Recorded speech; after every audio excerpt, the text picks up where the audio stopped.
In under 3 hours, Kenyans will join other Christian faithful across the world in celebrating Christmas, the birth of Jesus Christ. The holiday is also a time when families carve out time to be together after a long year. Travel is therefore a necessary part of the festivities. Tonight, Brian Obuya reports on the state of the roads, the hustle and bustle, and how the standard gauge railway has become Kenyans' preferred mode of travel to the coast. Kenyans living in major towns have started traveling up country. Various bus and matatu stations in Nairobi have been characterized by hundreds of stranded travelers as others queue to book their travels. Travel ticket costs have gone up, with most travel companies having hiked their fares by between 200, 500 and 1,000 Kenya shillings from their usual charges. The high cost is attributed to the high cost of fuel, but even then, the operators are seeking to make a kill from the increased number of people on the move. A quick look at terminals for key destinations including Western Kenya and Rift Valley is revealing a transport crisis that is underlined with limited PSVs and exorbitant fares. In some cases, this fare is more than twice the regular rates. Gari nyingi zinauliza 1,500 kwenda juu. Watu ni wengi, gari ni kidogo. Fare nayo imepanda. Tumeweza kutatizika kidogo, lakini inshallah tutafika. Those traveling to Western Kenya from Nairobi, for example, are paying between 2,000 and 2,500, and that is up from between 1,000 and 1,200 Kenya shillings there before. Those going to the Rift Valley regions are paying between 1,500 and 2,500 Kenya shillings. And the traffic to get out of town is a nightmare, especially on the Nakuru highway. The pileup was mainly at Karai and Viewpoint areas, causing mass overlapping. Mabasi mesimama, gari hatujui kama ni accident, lakini tunauliza, tunaambiwa sio accident, ni magari zetu za Kenya zimekuwa nyingi.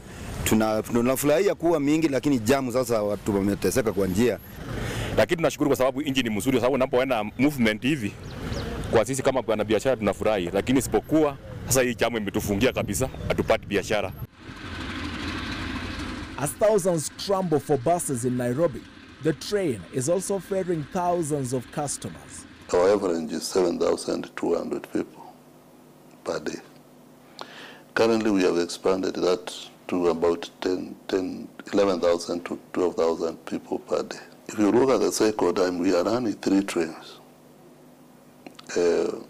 every day. So we have a morning train which leaves at 8:20. We have an afternoon train which leaves at 3 o'clock. We have a night train that leaves at 10 o'clock, both up and down.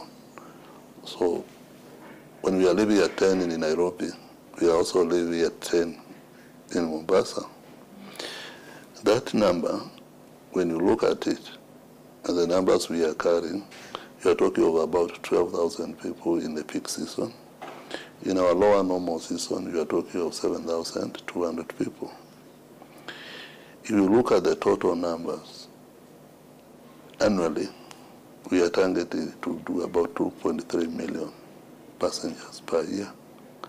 Those numbers are not easy numbers. The interesting part of this is Kenyans have gotten used to SGR, and it's a way of life now, because they can work in Nairobi and sleep in Mombasa.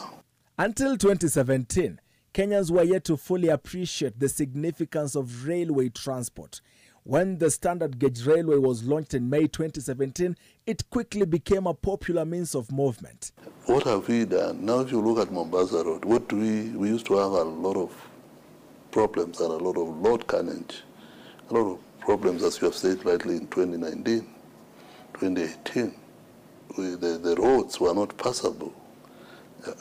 Frequent accidents, which my CS talked about the other day, that it's only fair that we increase our numbers as railways so that we also complement the road users. Because if you look at Nakuru today, if you are traveling to Western Kenya, I bet today there are people who are going to sleep on the road. I'm sure there are people who will not reach Nakuru. I'm sure there are people who will not care Eldoret. because of the congestion along the road there. But you know how many trains are we moving today to Kisumu? We are moving 3 trains, 3 per day. Why? We have been fully booked. On 21st, we moved 2 trains to Kisumu. 2,000 passengers. How many matatus are ours? Look at the numbers. The numbers speak for themselves. Today we are going to move over 3,000-4,000 people to Kisumu. The 3 sets of Madaraka Express passenger trains are now operational between the capital Nairobi and Mombasa this season. The Kenya Railways management says additional coaches are being added to cater for the increased booking demands currently being experienced, not just with SGR, but also the Nairobi-Kisumu MGR. The trains are now currently fully booked until December 29th. And if you look at what we are doing this Christmas holidays, the week is, I think, the highest we have ever done over time. You'll be shocked that in Anyuki, I think we are running 2 trains this morning. And over the weekend, we are doing the same, all the way to 1st, 2nd. And then schools opening, we're going to do the same and open up. Until the schools open, we will be running these systems because we know the parents are at home. The kids are going back to school, the university, students and all the, fraternity of students in whatever level. So you have to move these people in mass. Why government really relies on low rail transport is you move many people, mass movement of people at once, which does not happen in other, areas. As dozens travel up country in a quiet and less hyped Christmas season, road users are reminded to follow the set traffic rules to avoid accidents. By the time of going on air, 8 people had lost their lives in fatal crashes in just one day. Ryan Obuya, NTV.